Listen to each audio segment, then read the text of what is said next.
ও সরকার থেকে যেটা অনুমোদন হয়ে গেছে সেটা ভুলক্রমে আমাদের এই নাম্বারটা এখানে দেওয়া হয় নাই। নেক্সটে কোনো অনুষ্ঠানে এই নাম্বারটা আমরা এখানে দিব।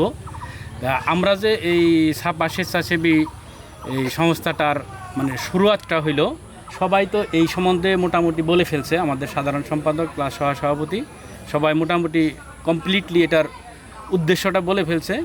তো আমি যেটার জন্য আর কি এটা আমরা যে শুরুয়াত করলাম, যে সবাই কম বেশি তো আসলে সমাজের জন্য কাজ করে। কেউ বিভিন্নভাবে করে, কেউ কথার মাধ্যমে করে, কেউ অর্থের মাধ্যমে করে, কেউ কারো কোনো কিছু সরকারের সঙ্গে কানেকশন করায় দিয়ে করে।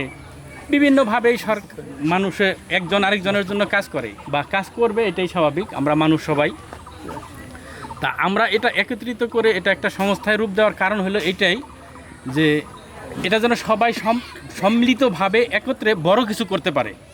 বেশি লোকের কাজ যেন এখানে করা যায়, বেশি লোককে যেন সহযোগিতা করা যায়, বেশি লোককে যেন এখানে আর্থিক সহযোগিতা, যেমন এই যে ঘর, এটার একটা সহযোগিতা, চিকিৎসার একটা সহযোগিতা, বিভিন্নভাবে এটা সহযোগিতাটা যেন দীর্ঘায়ীভাবে করা যায়।